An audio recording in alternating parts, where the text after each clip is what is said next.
Well, hi, Bob Gower of bobcanhelp.com, and today I'm here to ask you a question. And that is, have you ever wondered how it is that Toyota became the most successful car company in the world? Well, it's largely due to a concept that the Japanese call kaizen, that in English means continuous improvement.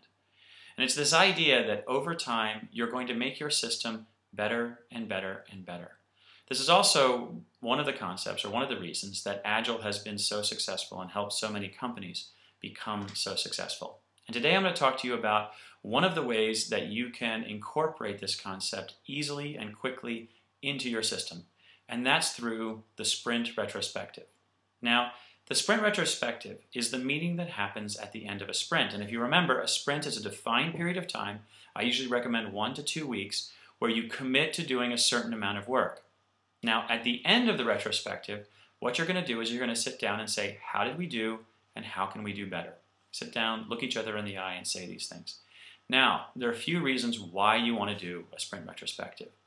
The first, I've already mentioned, which is continuous improvement. You're going to continuously improve your system, make it better and better over time. The second reason is team cohesion. I usually recommend that sprint retrospectives happen in a casual environment.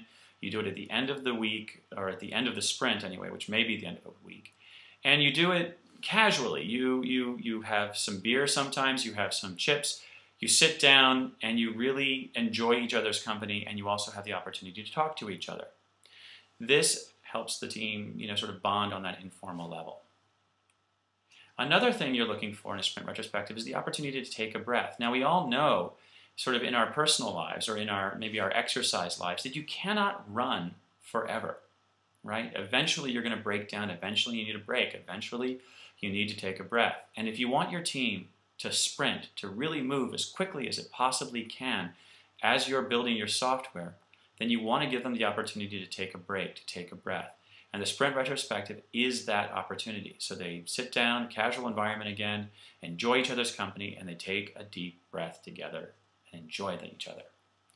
Now, the last reason that you're going to be looking to engage in a sprint retrospective is to surface missing conversations. Now, this is deeply important. So a missing conversation is something that you really need to say to somebody in order to help them be more productive, or help yourself be more productive, or help the entire team be more productive. Sometimes it's a suggestion, it's something, it's a way of working. Sometimes it's something personal, it's a way to clear the air. Sometimes it's a concern, it's a fear.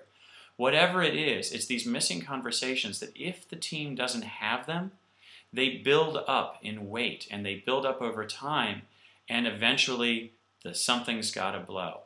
And so surfacing these missing conversations in the sprint retrospective and giving space for them is really one of the most important things that you can do in order to continuously improve your system. Now, in our next video, we're going to talk about a format for a sprint retrospective that I think is one of the best and one of the most productive ever. I hope you'll tune in. Again, my name's Bob Gower of bobcanhelp.com. Also, please do leave some comments on my blog. Take care, and thanks for listening.